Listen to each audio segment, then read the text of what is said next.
Welcome to Lexington Public Library's Tales from the Kentucky Room podcast, where we explore Lexington's history and people. I'm your host, David Bryant, and in each episode, we will feature a guest who will share a piece of local history.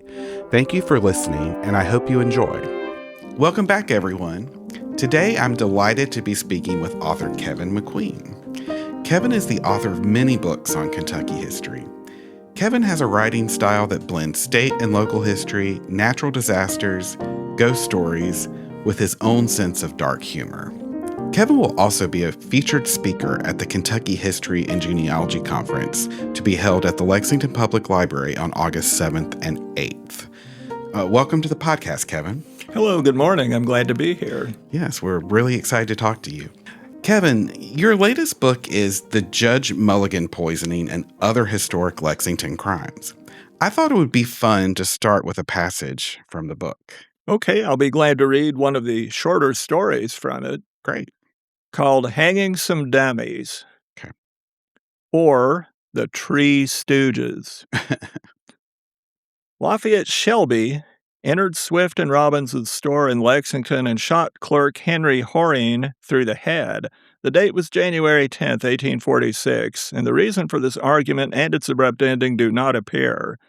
Allegedly, both were intoxicated, so that might be reason enough. Shelby went on trial on July 1st. He was no gutter trash. He was the grandson of Kentucky's first governor, Isaac Shelby, and his family was so prominent that one of his courtroom defenders was none other than the great compromiser himself, Henry Clay. The case went to the jury on July 4th. They could reach no agreement after several days' confinement and were discharged. Shelby was bailed out and walked the streets as free as he pleased. But certain elements of the public were not pleased by Shelby being turned loose or by the hung jury, so they did a little hanging of their own. A hanging of effigies, that is, which is nicer than lynching the genuine article, but it also gets the point across.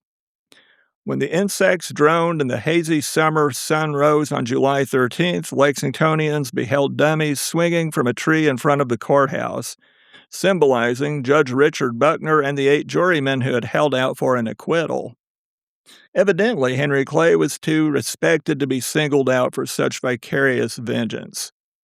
The 8 jurors were G. Clugston, J. M. Kidd, P. E. Todhunter, William Bowman, William Curd, James Penny, Samuel Downing, and James Devers. So, if you are a descendant of any of these gentlemen, congratulations. You can boast your ancestor was hanged in effigy. And how I, for one, envy you. The description of the figures suggests the mob had absorbed the too obvious, unsubtle symbolism. The judge's dummy had a mask and a hollow head symbolizing his perceived brainlessness. The dummy had one hand resting on a pocket on which was inscribed bribery. The effigy also bore the inscription, a judge without justice. The substitutes for the 8 jury members were each decorated with the word perjury. One included the additional insult, money gets me. The courthouse janitor tried to remove the dummies before citizens saw them, but taking down just one involved some work, let alone 9. Besides, court officials refused to allow it, saying, "We had no hand in putting them there, we'll have none in taking them down." So the 9 insults swung away in the breeze for the better part of the morning, there to stay until vandals had a change of heart and retrieved them. To make matters worse, Captain Robert Wilson opened a 2nd-story courthouse window, probably the same window from which William Barker was lynched, mentioned in a previous story. He delivered a rabble-rousing oration. He pointed out that if the situation had been reversed and Horine had killed Shelby, he would have been convicted and hanged within 2 days. But no, Lafayette Shelby was a wealthy aristocrat and could blow out the brains of anyone he took a notion to.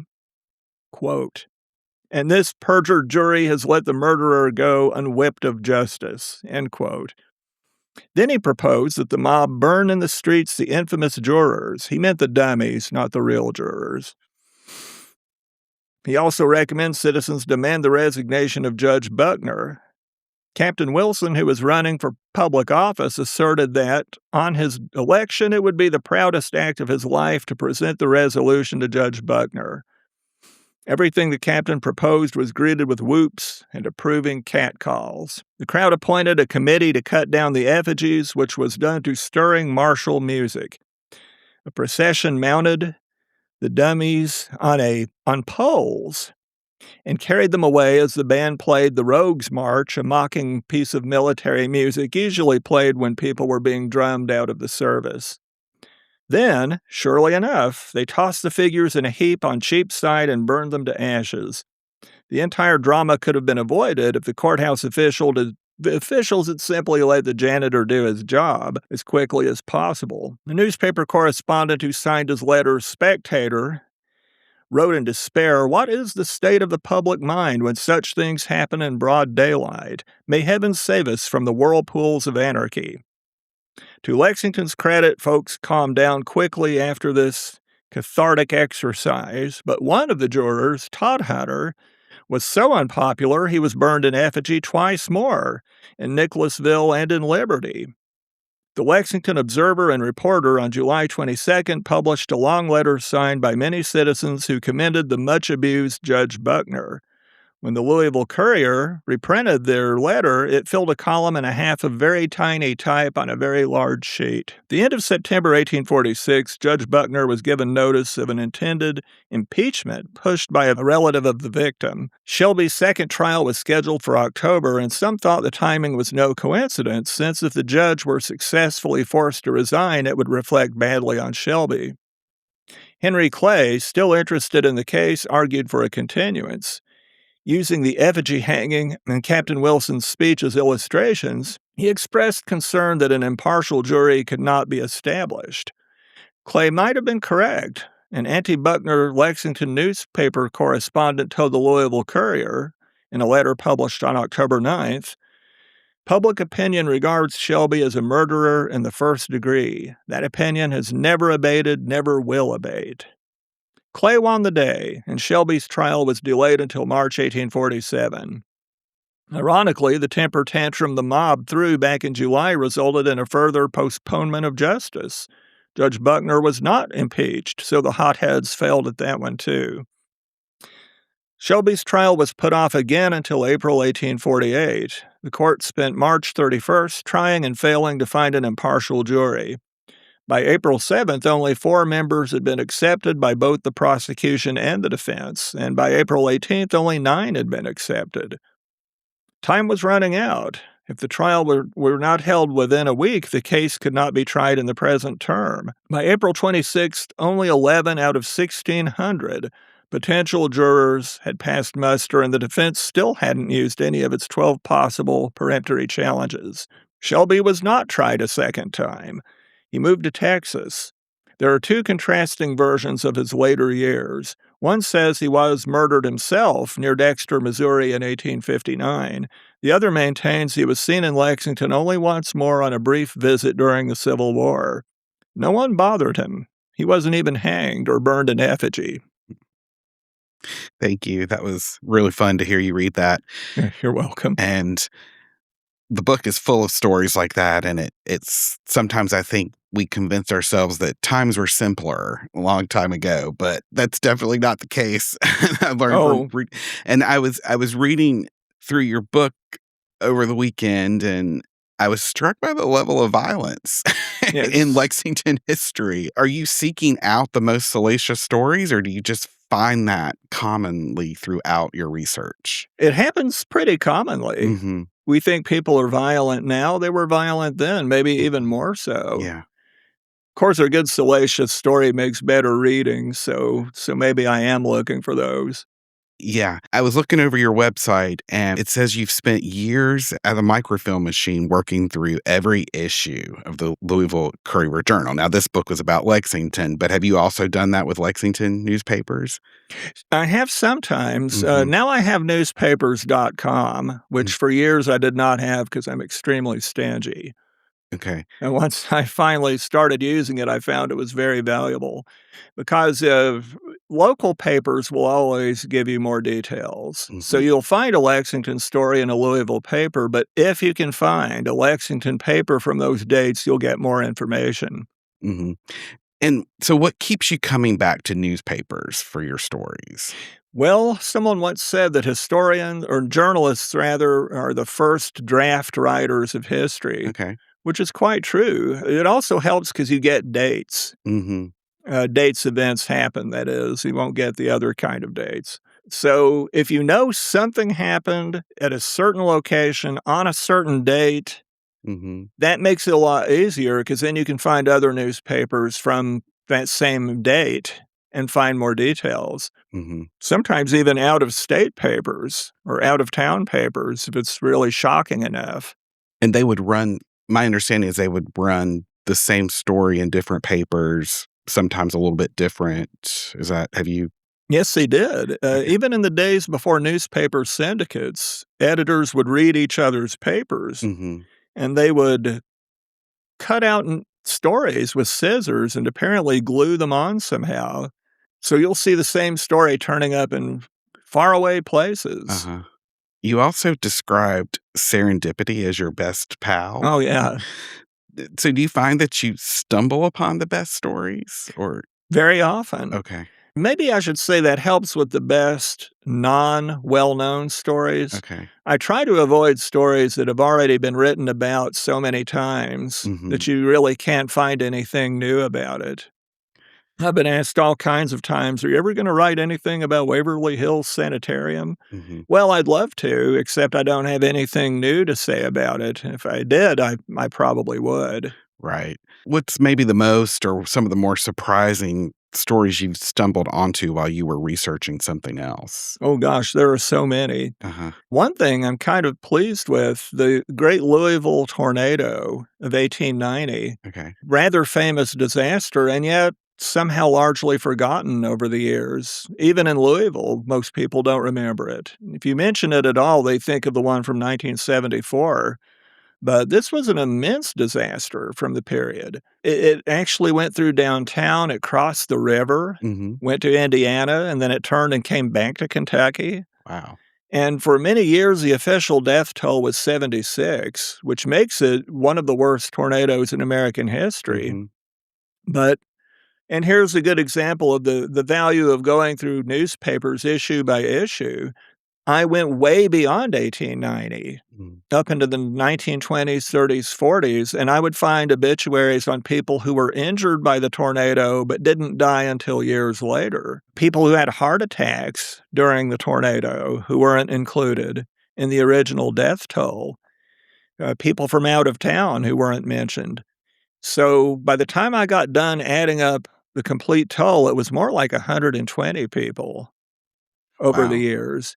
And in fact, I got a call or an email from the Weather Service not Mm. long after the book was published. And the person said, well, I forget what the number was. The Louisville tornado had been ranked 12th or 13th most disastrous in terms of lives lost in American history. But now we're going to move it up on the scale since you found about 50 more people died than were previously known. Mhm. I don't know if they ever did. They said they were going to. When you were researching the Judge Mulligan poisoning book, what are some other fun, surprising things that you stumbled upon?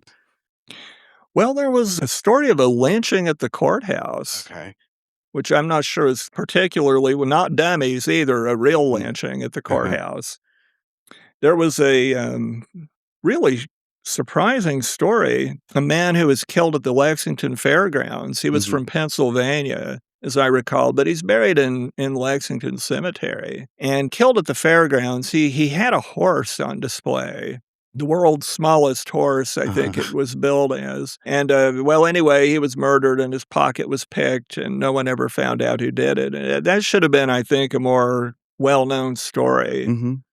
than it turned out to be. So I was very pleased to come up with something that was very little known for Yeah, readers. I don't think I've ever heard about that, so And there was a story of, oh, his nickname was Mhm. King McNamara. Should be really famous story. He was part of a political dynasty. and just killed a man on the street it was one of the coldest days in Kentucky history, which just adds to the atmosphere of it. Hmm.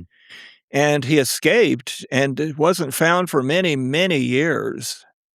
It was quite a scandal. It really should be a lot more well known than it is. That was another one I was happy to come up with that wasn't too well known. And I found more, the Judge Mulligan poisoning is well known. Hmm. It's one of the more noted events in Lexington history, but yet I found some details that I have not seen anywhere else about it, including a possible new suspect. Yeah, it's a really fun book, and I encourage people to read it. So, could you kind of go over the main structure of the Mulligan poisoning, just the main details? Well, it took place around the turn of the century. Judge Mulligan was famous mostly as a poet, actually. He Mm, wrote a number of poems. One in particular has just been reprinted hundreds of thousands of times. It's one of the few, I think, Kentucky poems that almost everyone in the state has heard of it, other than Bivouac of the Dead by Theodore O'Hara. mhm, It's only really famous for the final lines. It's the only lines anyone remembers, which are mountains tower proudest, thunder peals the loudest, the landscape is grandest, and politics the damnedest in Kentucky, mhm, which I guess was considered kind of dirty at the time. It ended up getting reprinted on everything from ashtrays to posters. He could have made a fortune if he'd copyrighted the poem, but he didn't. But anyway, in 1904, his whole family took a poisoned meal at the dinner table. He wasn't present at the time. Nobody died. One of them almost did. And it was a great mystery as to who did it exactly. Some thought the servant did it. Some thought one of his children did it, his son, one of his many sons. He had been married twice, had children by his first wife and his second wife, and evidently there was a little bad blood between them as far as who would inherit what. mhm. And it was thought that one of his sons had tried to poison the family. Did they find out who poisoned? No, they never did. Okay, It's one of the unsolved mysteries of okay, Lexington history. okay. Nobody even knew who the target was. No one knew if they were out to get the judge himself and the family just was collateral damage, or were they trying to get the stepmother, or were they trying to get one of the kids or the whole family. So, in addition to the newspapers that you use, what other kind of sources do you use? Well, once you know the date something happened in the Mm, place, not only can you get extra newspapers, mhm, but I've also relied on things like death certificates, and the Find a Grave website is incredibly helpful. mhm, Often people's names are spelled different ways in the mhm, accounts, and if you go to Find a Grave, you can get the standard spelling. mhm. Yeah, and it's cool because you can also often you can find pictures Yes, you can. of the graves, of the cemetery. It really puts some context And if you're to it. lucky, there's something ironic or comical written on the tombstone, and you've got something else to mention in your Mhm. story. Yeah, absolutely. Census records are good.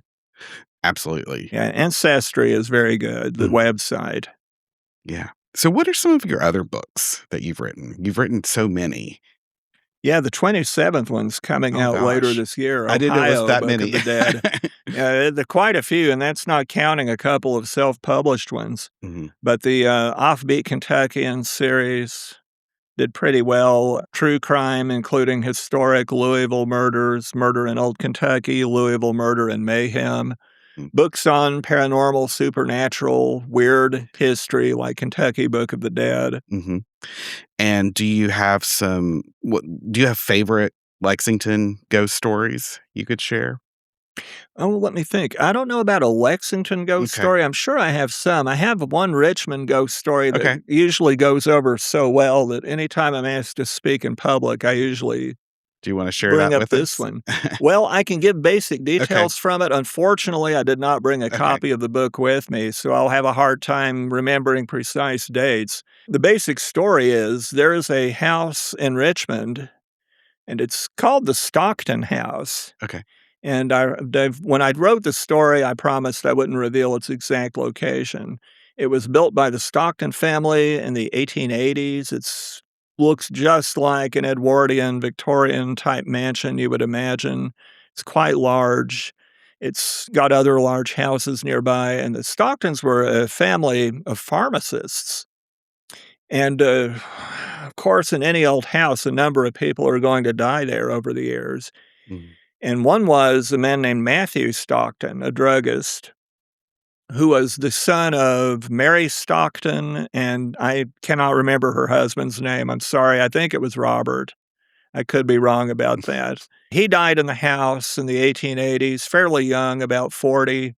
Years and years passed. Another Stockton actually committed suicide in the house during the Great Depression. He also was a druggist, and his business went under during the Depression.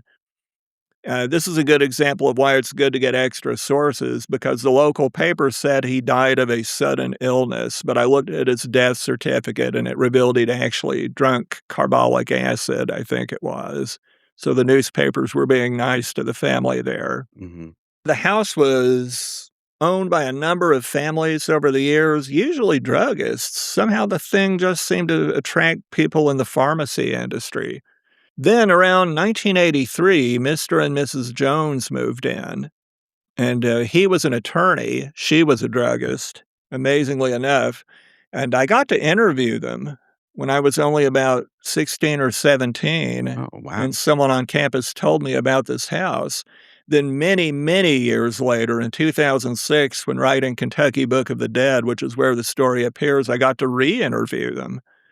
And they remembered me, Wow. strangely enough. Anyway, Mr. Jones, they moved into the house in the summer of '83. Right away, they knew something was going on. Neither of them believed in ghosts, by the way, especially not him.